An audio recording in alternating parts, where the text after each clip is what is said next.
I've been with the company over 10 years now, and at our firm we do comprehensive financial planning working with adults and adult children, and one of the topics that we do cover with our families that we help are just planning for the future. And part of our future, as I know personally, is what's going to happen with our parents and what do we need to do for ourselves to prepare for this.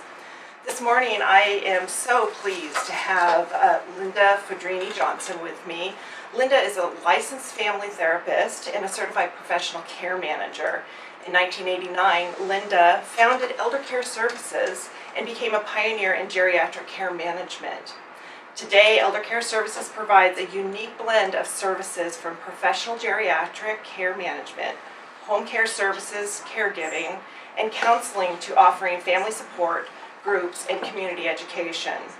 Eldercare became one of 2 agencies accredited by the Joint Committee for outstanding standards of practice and commitment to quality of client care. Linda has over 30 years experience working with older and special needs adults and their families.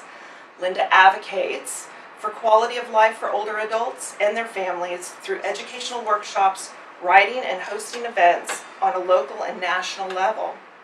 She has been a creator in developing programs for those with Alzheimer's disease. She is recognized nationally as an expert in care management and has been quoted in numerous publications, including the Wall Street Journal, New York Times, and U.S. World News.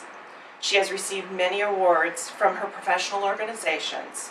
Linda's passion is to make life better for everyone so joy reigns instead of despair. I want to welcome Linda. Thank you for joining me. Well, thanks for having me. Glad to be here. So glad to be here. So today, the title of our talk is Proactive Aging, Options and Resources for You and Your Parents. So I thought I would start out by just doing an overview of the things that we're going to cover this morning so that you kind of know where we're going to go.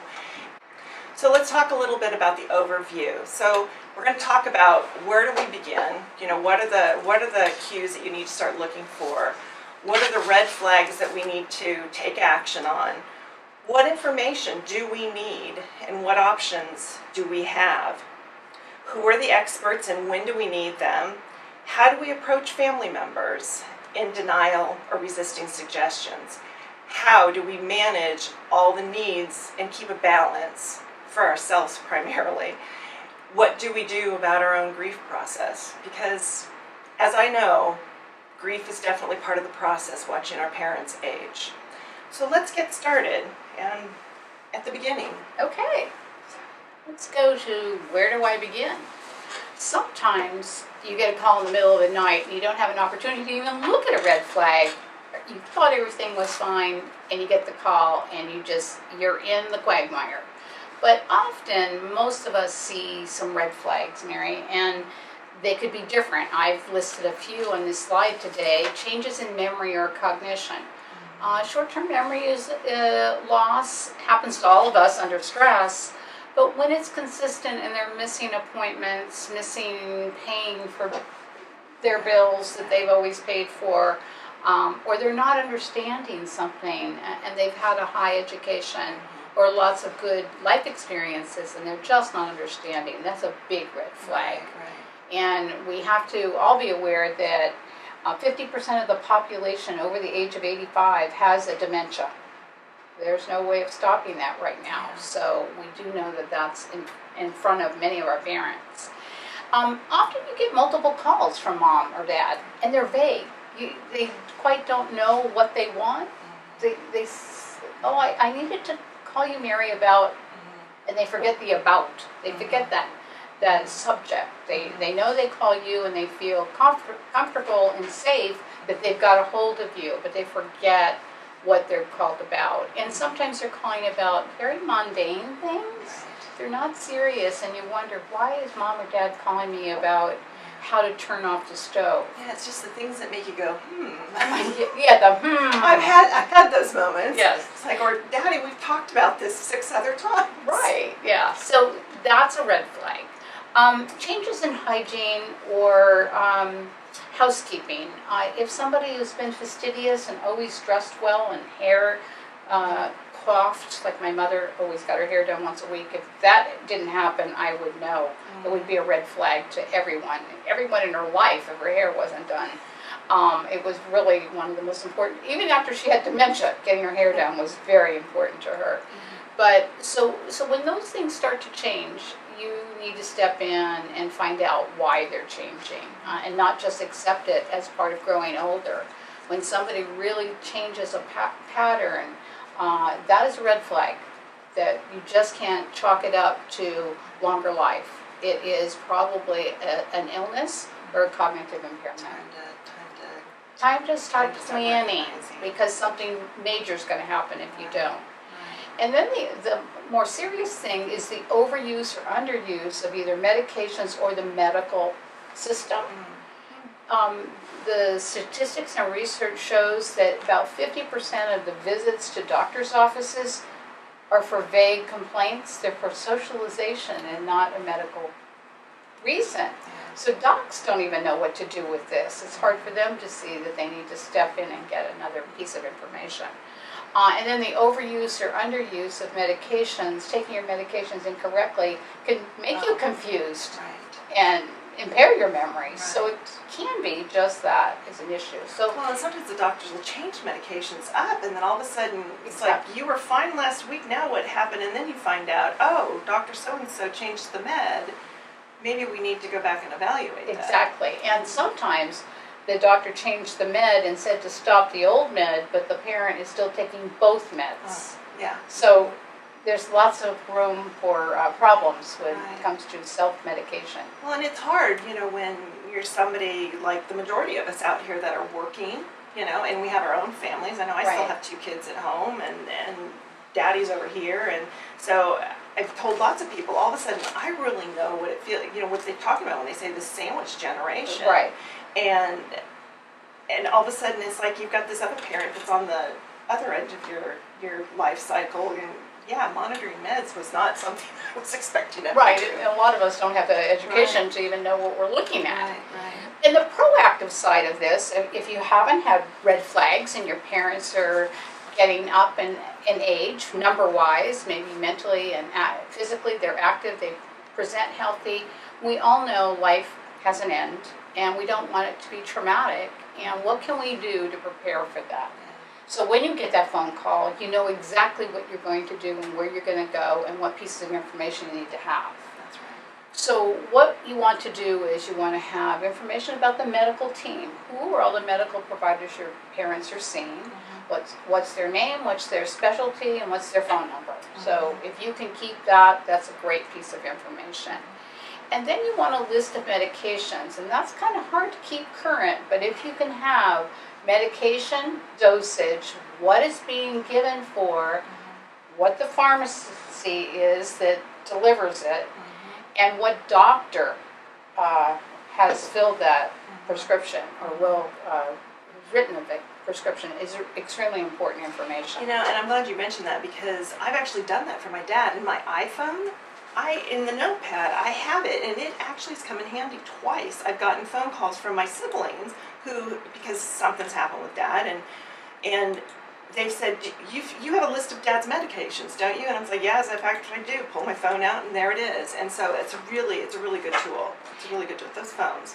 And actually, just to add to that, I have it listed, and I did for my mom as well, under contacts. So I could actually email that list as a contact, Mom's Meds. That's a great idea.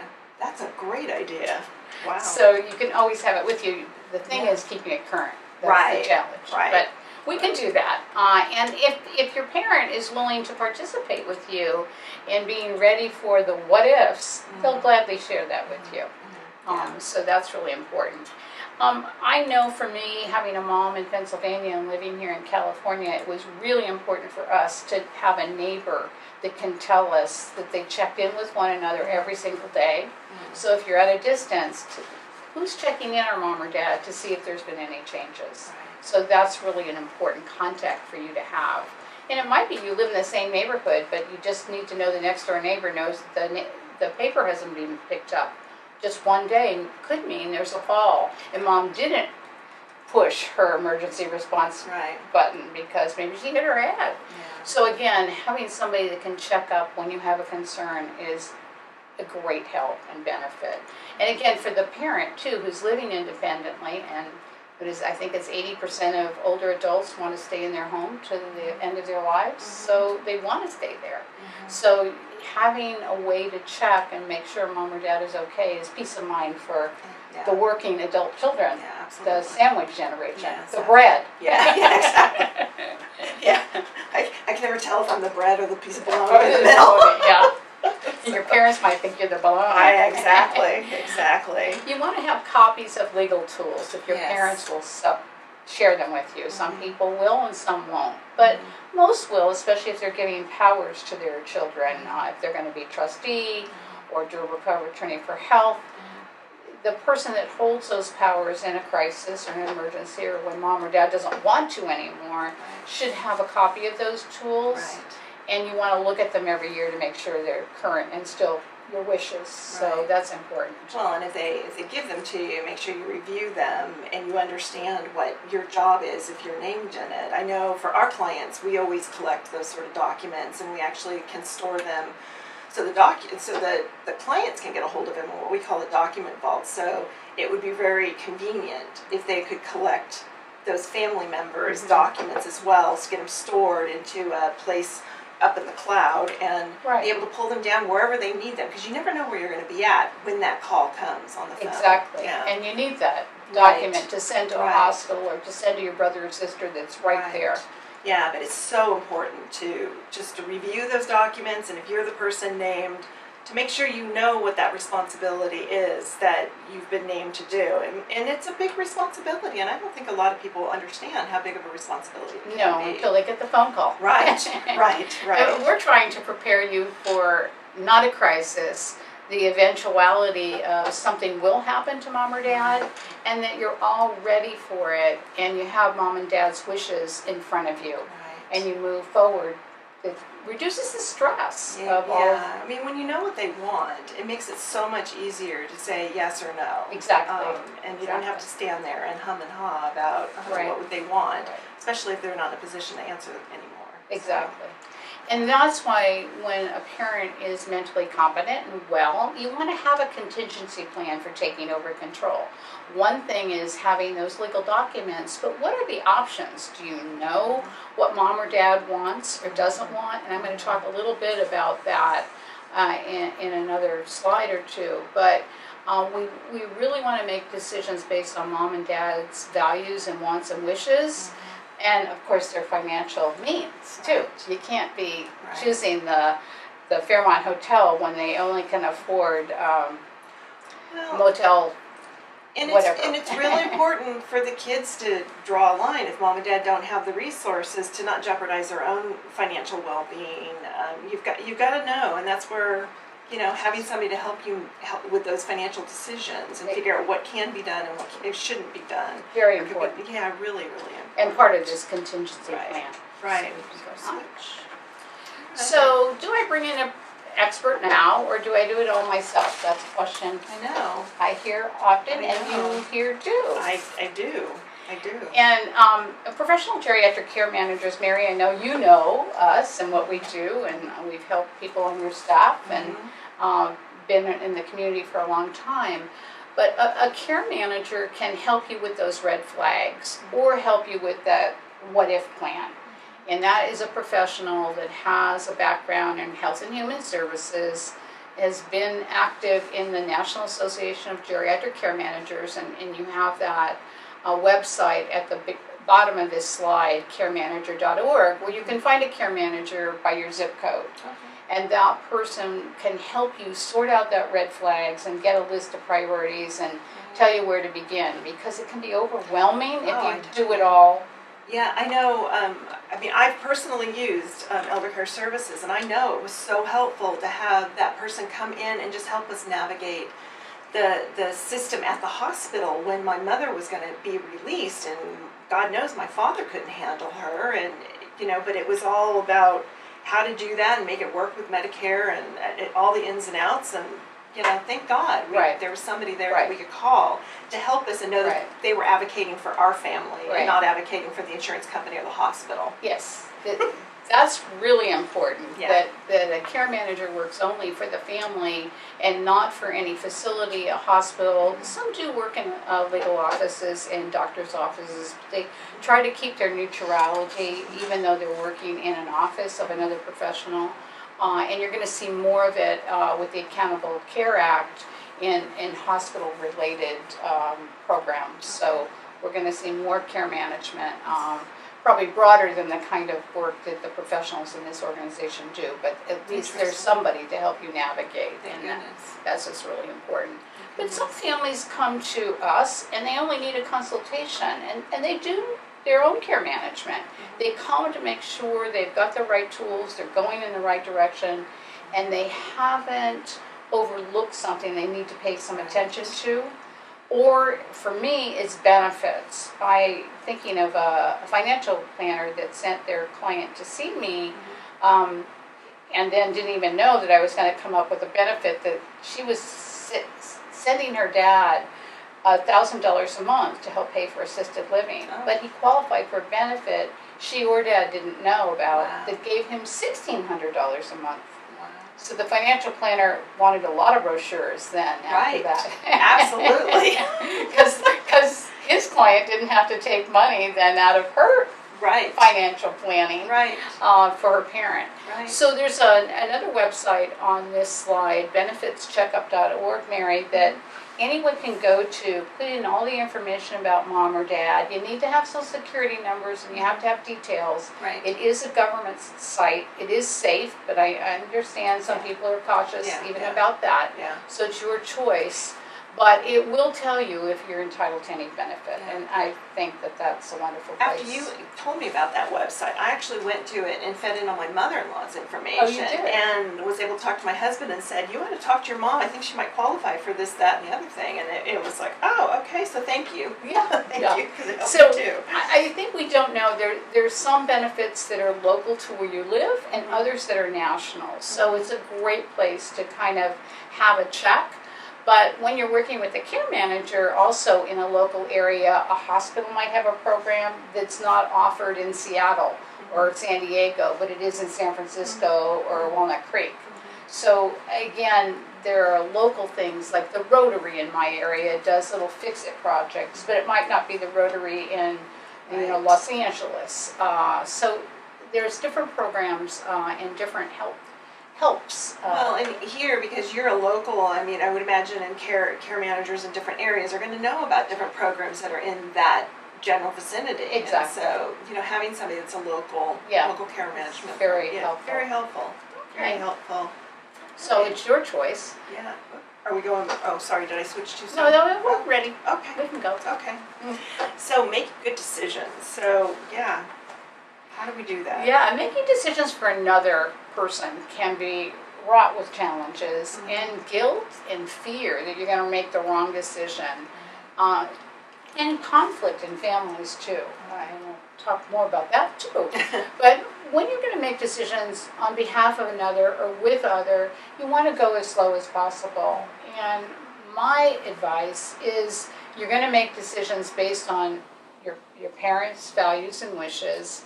And you want to include them, if possible, into the decisions you're going to make in the future by asking them questions now. Mom, I asked my mom, are you ever going to leave San Francisco and move closer to your daughter? And my mother said to me, when I can't drive, I'll move. And she drove all over the city. She was born in San Francisco. And she had a stroke, and she couldn't drive anymore. She said, okay, I'll move. I thought I'd have a battle, but she had said that to me, and it sure made it easier for me to take her out of that house that she'd been in for over 50 years, because she said she'd move when she could no longer drive. And sometimes we think we're doing the right thing for our parents, and it's not at all what they want, and I'm not talking about being safe versus unsafe. It's just, understanding their values and what they're going to like is really, really important. Right. So. And that's why I kind of recommend to go slow as well. Mom's had a fall. The doctor says you need to put her in assisted living. Just because the doctor says that now doesn't mean the doctor knows all the community support systems that could keep mom in her home for a longer period of time. So if that's mom's wishes, you might want to look at some of the other options. Go on to that. Well, you shared a really cute story with me that I wanted you to share. The one about the lady that Yes. she lived in a cruise ship? The cruise ship. I thought that was just so cute, and it just really drove the point home. I was asked to go visit a client. Thanks for reminding me about that story, Mary. And the mom was pretty depressed. She lived in a lovely assisted living. It looked like the finest hotel that you could visit. And I had been there many times, and I liked it. And she was crying all the time. She was an Italian woman, grew up and lived in San Francisco all her life.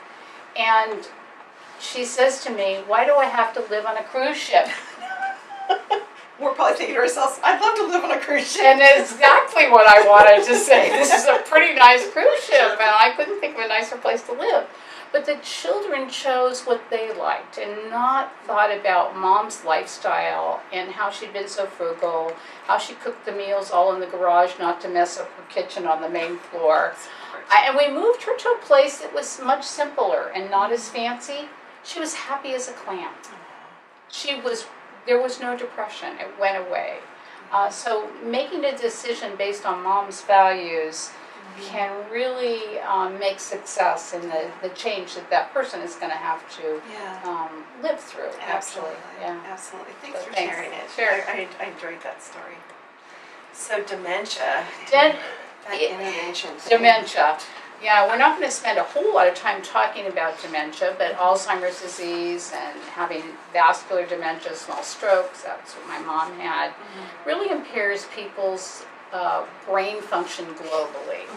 And if you hold durable power of attorney for health care on somebody that has a progressive dementia, or you're even the spouse of somebody with dementia, it is your responsibility legally, if they're not competent, to make those decisions. And that is where the rubber hits the road and a lot of friction happens, and there's a lot of skid marks in families. That's a nice way to put it. When somebody has to step in and they're trying to respect that person's dignity, and I can't make those decisions for mom or dad. You know, dad was a general in the army, or mom was a principal of a high school. How can I make those decisions?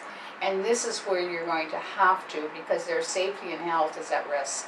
And it's your legal obligation. You could actually be charged with neglect if you don't. Right. So be careful. And living at home, if somebody has a dementia and they're not safe, it presents even more risk for them. So if you're allowing your parent who has an advanced dementia to live at home without any supports or technology to kind of monitor them, you could be on the fence of being charged with elder abuse. And that's not what you want to do. You're trying to respect dignity. Right. And so that's hard. It is. It's a tight wire that you're walking there, and it goes back to that transition of all of a sudden you're not in the child role anymore.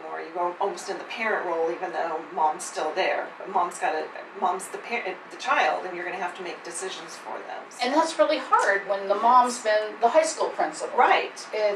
Or the army general. Yeah. You know? Right.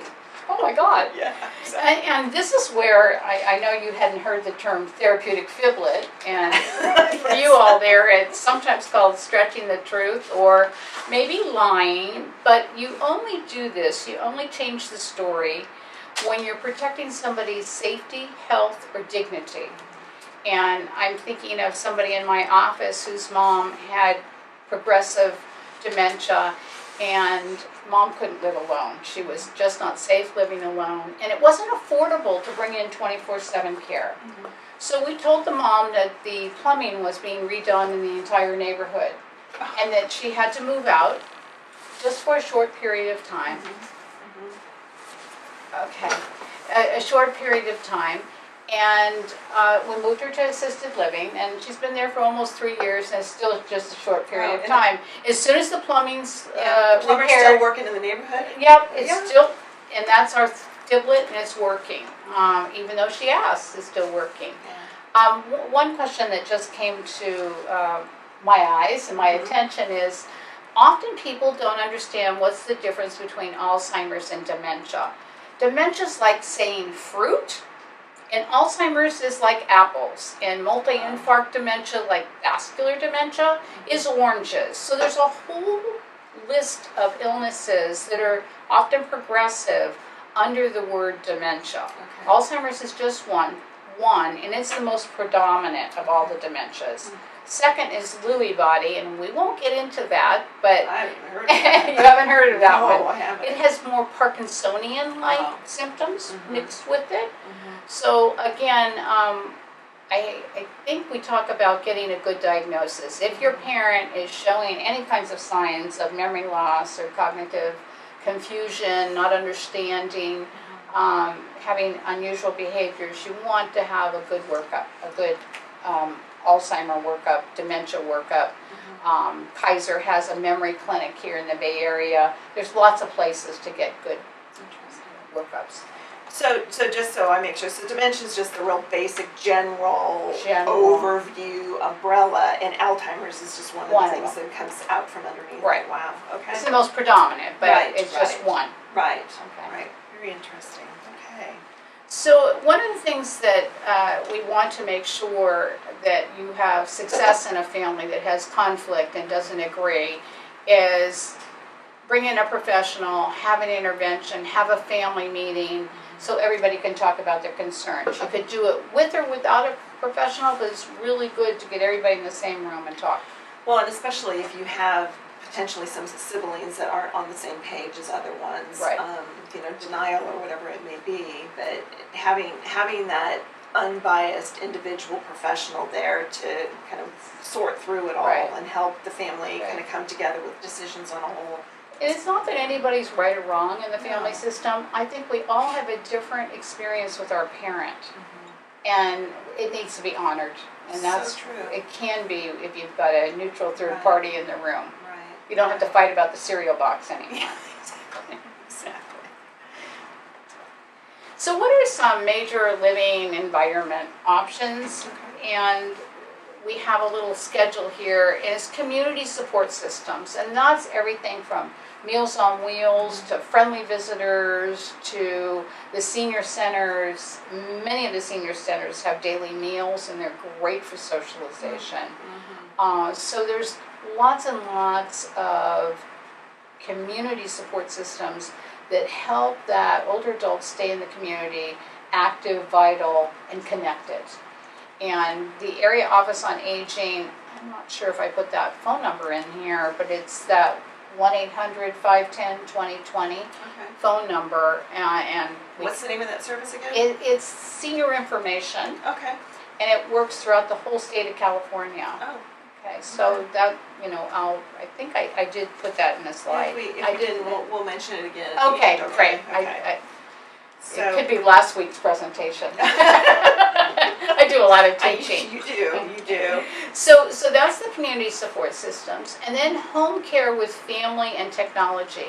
Technology is advancing now, Mary, and you can get sensors that tell you and send this electronic to you as the adult child that tell you when mom went to the refrigerator, when she went into the bathroom, when she left the house, if she got up in the middle of the night. So some older adults don't want you to know that, and others feel safer that you know that and you feel better. Right. So there's technologies that do that. We all know about the button you could push if you fall, but what if you, like my mother-in-law in Pennsylvania, forget to wear the bracelet and you fall?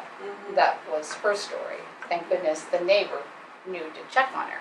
But so there's lots of new technology. It's advancing all the time. And again, staying connected to a geriatric care manager or somebody that's on the cutting edge of what's new is important. But there's lots of technology, and there'll be more. And it helps families. Medication monitoring systems. There's medication dispensers that pour it out in a little cup and ring a bell at the time you should take it. That's So, just amazing. so there's a lot of amazing technology. Right. And these are all just ways to kind of make life safer so people can stay where they're most comfortable. Home. At home. Yeah. At home. That is the choice. So there's a home care agency with agency care, and again, we want to find an agency that has a good reputation. Sometimes the hospital or the doctor will give you a list of agencies, or ask the people in your circle of professionals, your financial planners, your elder law attorneys, agencies that they respect, and interview them. So that is one option. I mean, I know even in our organization, there's so many of us that are dealing with aging parents and having our own experiences that I'm sure there's somebody in your circle, whoever circle it is, that's had some experience and can at least point you in a direction. Exactly. And give you a name or something. Positive experience. Yeah, absolutely. So there's senior housing that's not licensed and no services, and you, again, that senior information number that we'll give out again could send you a list of HUD housing for low-income seniors, but again, there's no services in them. Then we have assisted living with many levels of care. Your dad's in such a place, but he doesn't get care, right? No, he's independent so far, 95 and independent. Good for him. But if your parent is going down the path of some memory loss, you might choose assisted living that has a memory unit, or they call them different names. Right. But they can specialize in helping provide a safe, respectful environment for people that are losing the ability to think for themselves. So that's a good choice. Definitely care managers help with all levels of care, and in my caseload we have clients that live in their own home, and some that live in assisted living and skilled nursing. Some are at end of life in hospice, and the hospice is one of my little boxes on this slide, but hospice services, end of life services can happen any place you live, from acute care hospitals all the way down to your home. So, well, the interesting thing about hospice, and that I learned, is that hospice, when I first heard about hospice, I always thought of it kind of right at the end, but sometimes right at the end, maybe a few months or even up to a number of months. It could be days. Yeah, and it could be only days, but if it's something that's, something's going to be happening, bring hospice in sooner than later, because they have really great ideas and just really helpful to the family. So my mother she was in a small residential care home, but for 6 months, and the quality of her life was so good. It was one of the best end-of-life journeys I've taken, and that's hard to say, especially when I didn't want to lose her, but she lived to 91, and that was my benefit and my joy to have her in my life. But hospice made the end not traumatic, like I've seen. So bring them in sooner if you're thinking mom or dad is getting closer to the end of their lives. CCRCs are continuing care retirement communities, and you buy in. And that buy-in could be very expensive. It could cost $500,000 if you have a view of the Golden Gate Bridge. I know there's a very nice one here in the city. There's a very nice one in Palo Alto, and I'm also aware of one in Marin County. And there's a few in the East Bay. So they're lovely, and a lot of people choose it because there's an insurance policy that goes with it, and they're guaranteed all levels of care. They go in independent. They have to be relatively healthy when they go in. And they can stay there all of their lives. And so it is a nice choice for those that can afford it and like that kind of living. It's lovely. I've been in many of these communities, and they're lovely. Skilled nursing, most people don't choose to live in very long, and the trend nationally is you just go there for rehab, and then you go back to assisted living or home or some other retirement setting, or maybe you go to live with your adult son or daughter, so it's a move, but skilled nursing isn't what it was 20 years ago, but sometimes people run out of funds, and that's the only level of care that Medicaid, Medi-Cal pays for, so sometimes we have to plan for that financially because of the finances of the elder. That's a hard one. That is a hard one, but But it is an option, and some people might need that level of skilled oversight. They just might, and we're going to see less and less skilled nursing being built and more assisted living. So So is in-home care about the best option? So what services are available to help with in-home care, and what does in-home care could be a companion once a week for 2 hours. Mom just needs to socialize because maybe a lot of her friends have died or moved. Socialization is so important. It's so crucial. Yeah, it's so important to just, slow down that aging and dementia process. Yes, socialization, also the ability to volunteer. So sometimes you can combine the two by volunteering in a thrift shop with a friend, and you're socializing and doing something good at the same time. So home care isn't just care, it also is socialization, and sometimes it's companionship.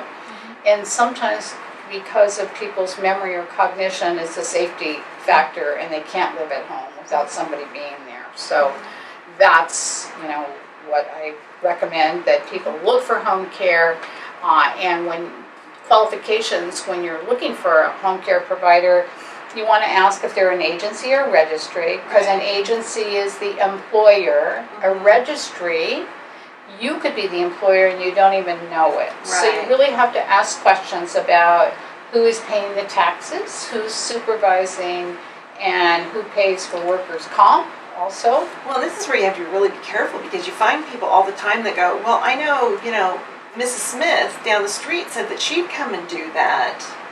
But you have to be really careful doing things like that. Yeah, especially hiring privately. Right. Very, very careful, because labor laws are getting tighter and tighter, and hiring people in this field, in the domestic caregiving field. The labor laws have just changed in January about the number of hours they can work without getting paid time and a half. They ended the exemption for home care workers for time and a half. Oh, really? So, yeah. So you have to be very careful and ask good questions. And if you're hiring an agency or looking for an agency, I recommend 5 years. They've been in business at least 5 years. Okay. And you want to know who the director of the agency is. Do they have a health or social service background? That kind of tells you the values and the ethics of the corporation or the company. And getting recommendations again from your financial planner, your attorney, or your next door neighbor that's had a good relationship. Right. Well, and you can also, aren't there some services that you can use to look up to make sure there haven't been the complaints or filings and things like that? Yeah, you could look at, yes, there are lots of places that you can check them out. Now, we have Yelp. I don't know how valid Yelp is, but as we get more and more into technology and services that double check, that is one way. The Better Business Bureau. And if it's a licensed agency, you go to the California registry of that license and look them up. And so that is a good place to start too. Average costs in the Bay Area is probably about $26 an hour in the San Francisco Bay Area. Average across the country, probably about 20. It's always higher in metropolitan areas. We all know that California is not cheap. No, or New York City. You don't want to live in New York City either. Yeah, absolutely. And so if you want to hire somebody on your own, make sure you've gotten a recommendation from somebody that's used that person for a long period of time, and that you're paying all the right taxes, you've got the right insurance, and you've got a contract. Well, and they've got the right training too. And training and supervision. Right. Because everybody's really friendly until somebody gets hurt. Yes. And then things can get really ugly. And I've been with families that things got really ugly with their private duty caregivers. So be cautious in that realm and ask for advice. Sometimes assisted living, Mary, is better than home care. And that's usually my client that I find was very active and very social, and now because maybe they're alone, their friends have moved, they live in a neighborhood that's just not conducive to getting around and getting out, maybe it's not safe anymore. Those people are better served and have a better quality of life in assisted living or retirement community. And when I've worked with those families or those individuals in the past, the client will usually tell me, I don't know why I didn't do this 3 years ago or 5 years ago. They really just blossom. And interesting, men even more so than women because men who all of a sudden are widowers, they're not necessarily the best of cooks or shoppers. Oh, And yeah, they love the food in assisted living, and they love the ratio of women to men in assisted living. So it becomes a very good choice for those individuals. Right. Yes, the men in those places are hot commodities. Right. And there's lots of romance going on there. It doesn't end when you're a teenager. Let me tell you the stories I've heard. My dad, and he doesn't know what to do about that. So that's very cute. So let's talk a little bit about care facilities. So, God, what are the things you should look for? Well, again, I think you should always go without an appointment the first time. The second time you make an appointment and you let the marketing person take you around. Back to that parent-child thing, just like you do when you go and look at child care. You want to walk into a child care unannounced. Exactly. And see how the kids are and everything. So same thing. Yeah, okay. same thing. Same thing. And you might just want to watch. Walk in the lobby and sit down. They probably won't question you. And just see the interaction. See how staff treats the residents there. One of the things for me as a professional, I was taking a tour of a facility it was a Catholic owned facility, and so the nun was taking me around. She didn't look like a nun, she looked like us, but she was taking me around, and what I noticed about her, she walked up to the staff people and says, "How's your mom doing?" Aww. And when the management cares about the staff, that gets translated to the care of the people that live there. And that place had a great reputation. And my client that was a little confused and family was uncertain, they couldn't say enough good things about how their mom was taken care of. So just watch for those things. You check with the Ombudsman's office. Again, you can get connected with, here's that 1-800 number for you. The 1-800, it's their 1-800-510-2020 number. And this is the number, you don't even really need to be asking for the Ombudsman, because you might not remember that name. It's a Swedish name that checks on licensed facilities and keeps a list of citations. But you call that number and it's senior information, and you just say, "When can I get something about the background of the ABC care home?" And they will give you the number of the Ombudsman. Or maybe I heard this webinar one time, and there was this lady that was a care manager. Do you know where I could find those kind of people? So even when you can't think about what the name of the professional is or what they did, you call and tell what your issues are, and they connect you to the right resource. Well, that's good. So this is a great resource when you're looking for skilled nursing or assisted living or even small residential care homes like my mom lived in.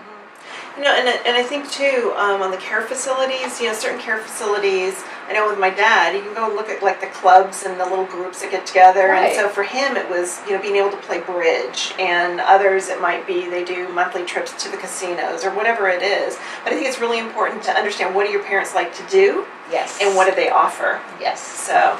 Yeah, and concierge driving, will they take you anywhere you want to go every day, or do you only go shopping on Tuesdays and Thursdays? Right. So if you're a shopper, I'm a shopper, I like to shop. It's recreation for me. I return everything I buy, but anyway, that's another story.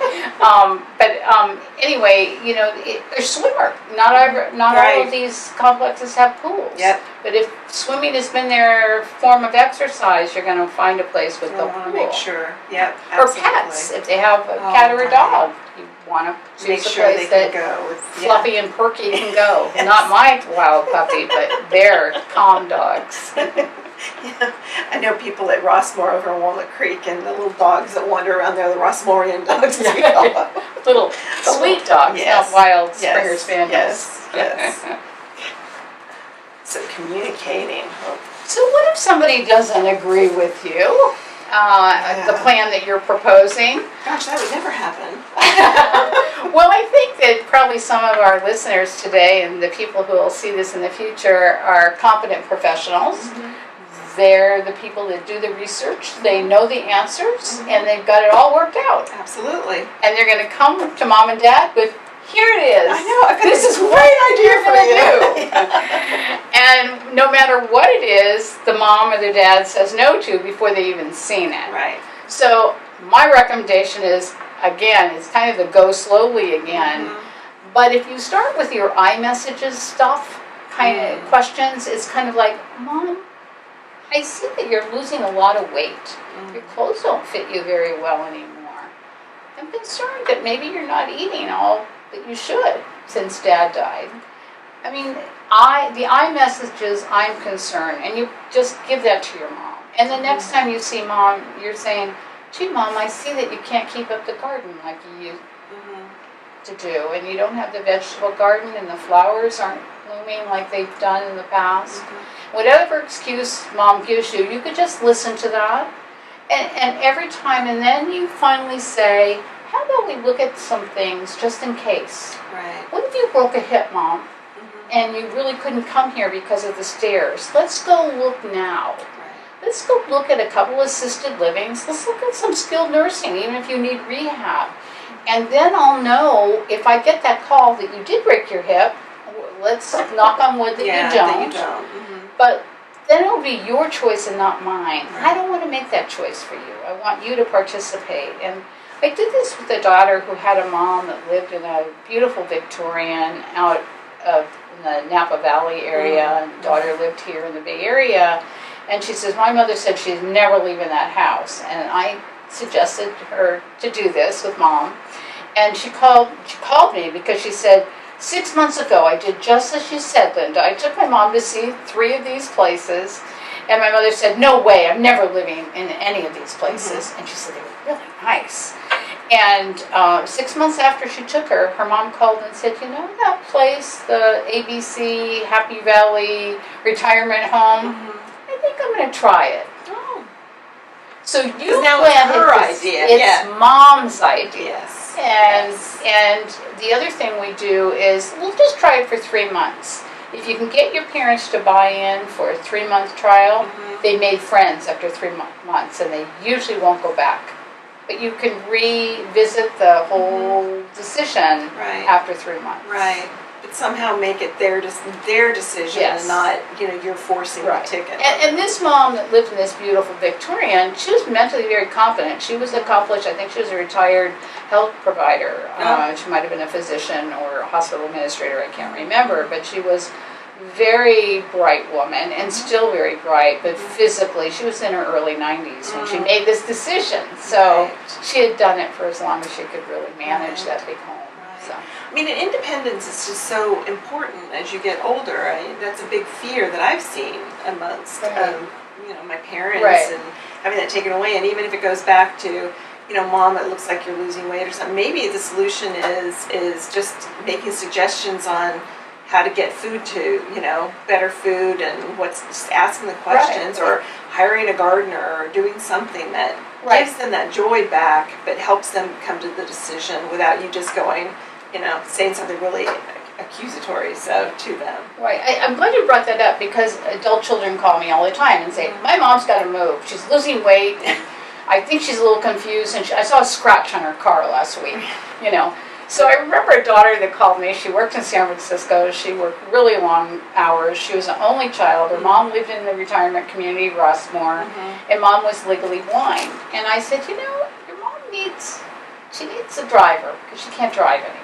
So legally blind? Legally blind. So we need to get that for her. Yes. And, maybe some home-delivered meals. And Mom wouldn't have to cook. And she's afraid to cook right now because of her vision. It's not that she can't, she just can't see well enough. Right. So, she's really connected to her neighbors and all the clubs in Rossmore, and she was a swimmer. She went to the pool every day and swam. So let's keep her here. So the daughter wants to move Mom, but there were services that I was able to put together, and that's all they needed of me. That's great. Yeah. No, that's absolutely great because then Mom is happy because she's still at the place that she knows and loves, but she's just got the help that she needs to keep her safe. Exactly. And to help her do the things that she wants to do. Right. Yeah. So there's lots of answers between here and here. Yeah. Yeah, absolutely. Absolutely. So monitoring care, Once you make that decision, you sure can't just be done with it. No, you can hire a care manager, somebody like me, to monitor it, but you don't have to. What you have to do is make sure the care they say they're going to deliver is being delivered, So you either attend care plans, you call care plans if you're concerned about something. By law in skilled nursing, they have them quarterly. Okay. Assisted living, I think they have their own schedule, and sometimes they don't include families at their care conferences. Yeah. So if you want to be included, you need to ask. Absolutely. I mean, I think it's really important for the family to be involved. Yes, because the family might be hearing something on the phone that's Oh. not really happening there, Yeah. or vice versa. Yeah. So Amazing that you might hear one thing from mom and dad and another from somebody the else. care team at the assisted living, yeah. Absolutely. Right. Gosh, and then you touched on that technology too. Is there anything else about the technology that you want to bring? I just think it's fascinating that you can get services now that tell you that, you know, your parents have actually gotten out of bed in the morning. That, I mean, because you can ask mom or dad to call you every day to check in. Right. Sometimes they forget. Sometimes they just kind of want to be a little bit. You forget. Yeah, or I forget to call them. That would never happen. Or, you know, sometimes if they're just a little aggravated with you, they just might not call you. That's true too. Yeah. Or So I mean, but it's amazing to me that this technological age that we're in, we're getting to the point now where, you know, it might kind of initially feel kind of invasive, but to have it just to know that mom and dad are safe. Okay, yeah, they got out of bed, they opened the refrigerator, they went into the bathroom today, whatever it is. Right. So they must be up and moving around. Yes. I Yeah, mean, and they're little it's good. sensors. You put them It's wherever you want to. I It's mean, good, you yeah. don't have to have your house wired by an electrician Yeah. for these sensors. Yeah. Everything is sent to your iPad, Mhm. your iPhone, or your Android, whatever you use. Yeah. So, like, my dad is in assisted independent living at this point, and he's been there for about a year. But how often should I be expecting to have a meeting? Because we haven't had another meeting with. Well, he's in independent living, so Yeah. there is no assistance being provided for him. Okay. But if you're concerned, Mhm. I think most facilities, and I know where your dad Yeah. lives, is a good one. Mhm. They'd be glad to sit down and talk to you about the options for dad in the future. Okay. Maybe he doesn't need anything now, but Mhm. you need the peace of mind to Mhm. say, if dad loses his vision, how would you get him to the dining room? Mhm. Or if dad needs help with mobility, you know, is this apartment going to work for him, or would you have to move him? So I think sometimes we worry about things that might not ever happen. But to let go of the worry, you need to meet with somebody and get some Right. answers. Okay. Or you're going to wake up in the middle of the night thinking, what if dad has a stroke? I know. Yeah. Yeah. And then when they're in assisted, and you mentioned those meetings, so how often should I expect to have a meeting? You know, because I don't want to be a pain to the facility Yeah. and say, well, I want a meeting every month if that's not appropriate. Or You know what, with my mom, when she was in assisted living before she went to the small care home, it was about once every 6 months. Okay. And if there was any changes, my mother started being hospitalized quite often, and that's why I moved her to hospice in a small home. But when there were starting to be changes, and her behavior kind of got strange, you know, she just was more worrisome to them and me. They called the meeting, and sometimes I called the meeting. So I think every 6 months is sufficient, Okay. unless you see some Unless changes. something's going on. Yeah. Okay. Yeah. That makes sense. So keeping healthy, that's for us, right? Yes. And if you answer yes to any one of these questions on this slide, and you say you're happy and have a balance between caregiving and personal interests, Yeah. you have to say yes. If you don't, you're waving your own red flag now. Are you using some form of mindfulness to manage stress? And I say that because I did a conference about a year ago about the brain, and the brain can repair itself now. We damage our brains with stress and alcohol and bad foods Yeah. and not exercising. Right.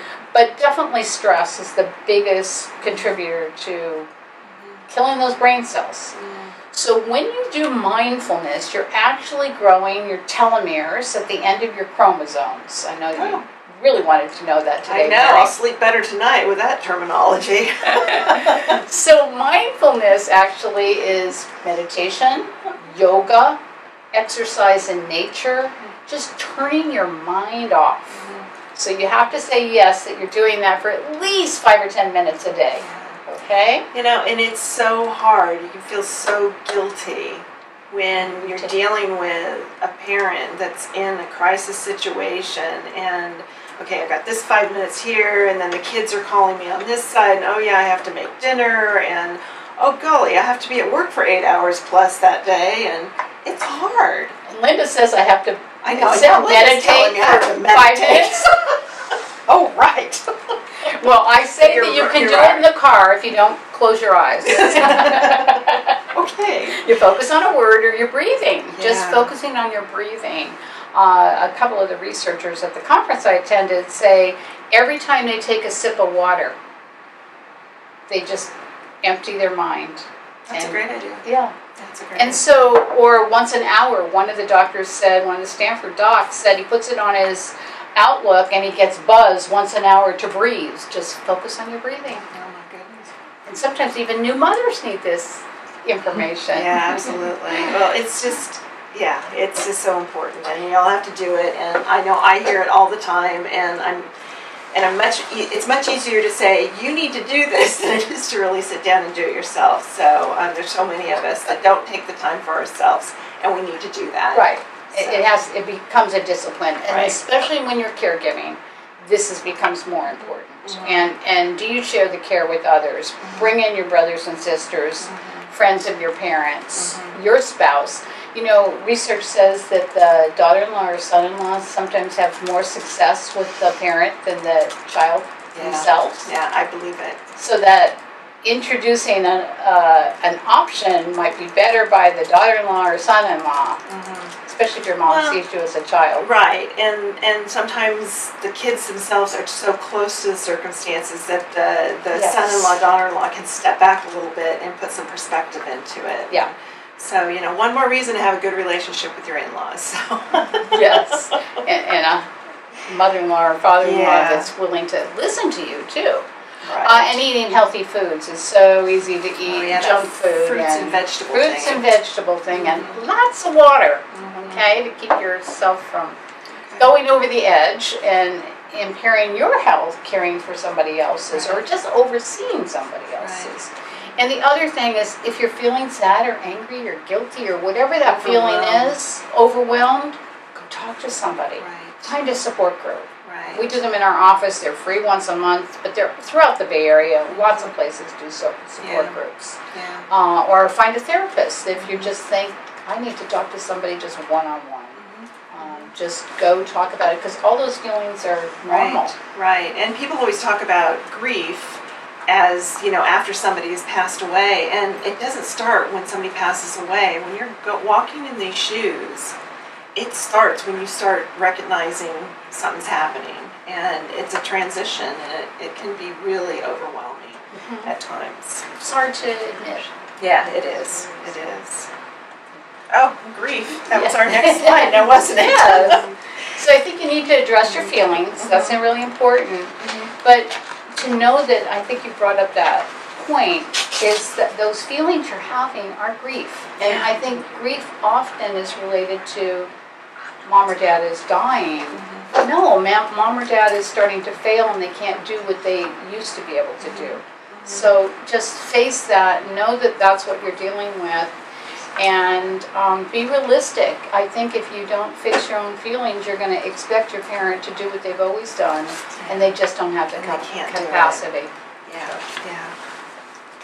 So we're up to our question time. So if there are some questions out there, we can go ahead and answer them. Tony gave you, turn that over. He gave me.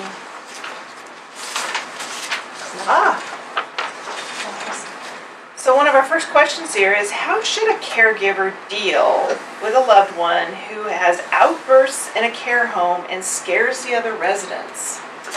Well, that's a red flag to me. You need Absolutely. an intervention. Holy mackerel. If somebody's having outbursts, something is scaring them.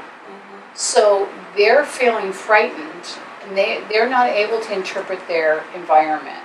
So this is the time to call a care plan meeting. And you might need a neuropsychologist, you might need a medication, you might need a behavioralist. It might be the approach, it might be a facility that's too big for that person. They need a smaller, quieter environment. There's too much stimulation. So for me, that's definitely a red flag. And I would, if it's a new behavior, anytime there's a new behavior, Mary, we have to suspect some sort of infection. If they weren't that way last week and all of a sudden they're that way now, and a urinary tract infection is right at the top of the most prominent infection that causes these kinds of behaviors. So get your parent to a doctor as soon as possible and have them checked out. Bring in a care manager to be a detective if you don't really know what's going on in the facility. You need to know what's happened in the facility. Have there been changes of staff? There's a lot of pieces to gather. Well, and also if they change medications and you're not aware of a change in medications and Mom didn't tell you about the change in medications, it could be just a medication thing too. Yeah. I mean, so it could be something really serious and it could be something really easy to fix. Yes. So get the help you need. All right. So what else do we have here? Let's see, are the number of nursing homes decreasing in California? The number of nursing homes decreasing in California is probably not, but are we building more for the numbers of people that are growing older? The answer is no. So that's the difference. Those nursing homes are still here. They're really focusing on rehab more than long-term care. Right. And they are still here, but we're not building new ones. And I'm a little concerned with the baby boomers aging. Right. And if they run out of money and Medi-Cal only pays for skilled nursing, where are we going to house all those people? Right. I'm going to be working in Sacramento with doing something called nurse delegation, getting nurses to help with the home care planning that they're not allowed to do right now outside of skilled home care agencies. But I'm going to be doing some proactive work there. So. Okay, good. And then we also have a question, what will people use who only have Medi-Cal? Wow. If you only have Medi-Cal, you have, when you're in your home, you have in-home supportive services. So don't forget that asset. So Medi-Cal can pay for some in-home services? Yes. Oh, that's good to know. Yeah, Medi-Cal, not Medicare. Right. Medicare and Medi-Cal are miles apart. That's right. But Medicaid or Medi-Cal is for those who are low-income seniors. And some people that are just over the Medi-Cal eligibility might be eligible for in-home supportive services through your county. And you pay, they call it share of costs. Maybe they're $200 or $300 over in income. They pay the first $200 or $300, and then Medi-Cal comes in with in-home supportive services. Okay. So in the home, if somebody could stay at home, they could qualify for in-home care, home care. And if they need round-the-clock care, they're going to have to move to skilled nursing. Well, and I think it's really important to know, too, people can keep their homes. Because I think there's a lot of people out there that think that people have to sell their house, and that's not the case, is it? No, Right. For Medi-Cal, for the VA benefit you do, but for Medi-Cal you don't. And that's why you really need probably an elder law attorney or even a geriatric care manager. I'm not going to give you legal advice, so I'm going to send you to somebody that can. And even your financial planner too. What are the tax implications of making that kind of a decision for another person? But Medi-Cal, again, will pay for skilled nursing completely. And you can keep that home, and it's complicated. The state will take back only what they paid out. So your home in the Bay Area is going to sell for at least over $500,000, even if it's a 100-year-old home. And the state maybe paid out $100,000, they'll take that out of the sale of the house at the end. Okay. And it's at a less cost than if you had sold the house and had to pay privately. So that's a short answer to a very long, complicated process. But it just goes back to make sure that you've got your facts straight. And you've talked to the right experts. Talk to the right experts to help you maneuver those waters. Yes. Yeah, absolutely. Let's see. Next question. Where is the best place and complete summary of the labor laws that applies to caregiving privately? Boy, I haven't seen a concise summary of that. You could probably send me an email and I will bullet point it and tell you where to find that. Okay. You can go online, and it's Wage Order 15 in the state of California that affects caregivers. But that's not telling you anything about the workers' comp insurance. That's only telling you how to pay them. But workers' comp is something that protects you from a lawsuit when that caregiver falls, when your parent falls. Right. So again, since the laws have just changed, Canner might, California Advocates for Nursing Home Reform. Oh. And again, you can call that 1-800-510-2020 number and ask for Canner, or send me an email and I'll give you that. They're usually really good at these summaries, but these laws are so new. One went into effect January 1st in California only. Okay. Another went in July 1st, just last month. Oh, wow. And another one goes into effect January 1st of next year. So there's 3 different laws and 3 different ways that you can and cannot pay caregivers. Interesting. So that's also, things are changing and things change constantly, so we have to make sure that we're working off of current. Good question. Yeah, really good question, absolutely. Stay safe. So what is the average cost for assisted living facilities in the Bay Area? I would say now $4,000 a month. Yeah. You could get a little less if you don't need any services. But most of the assisted livings in California and in the Bay Area have levels of care. So mom needs medication only, it costs another $300. Right. And she needs help with incontinence, it costs $400. So it's an a la carte kind of menu. And that's what I noticed too, where my dad's at, is that there's a base price, Right. and then depending on, and as time goes on, they probably are going to need more help, so you're going to be layering in pieces. But My mom probably was paying about a little over $4,000 when we moved her to a small boarding care. It cost a little bit more, but it was high intense one-on-one care. It was lovely, wonderful. But less expensive than paying privately in a nursing home, which was $10,000 a month. Right. So it was a better choice for us financially and care quality. Right. Very good. Any other questions out there? We've answered all your We questions. answered all the questions. Wonderful. So then let's just finish this up, and I want to thank you all for joining us today, and I really appreciate, Linda, you being here. Very, very, very interesting, very informative.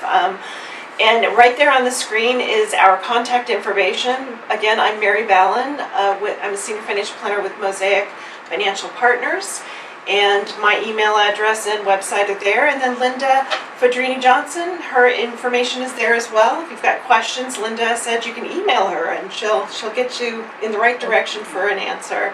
Thank you again for joining us today. Thank you.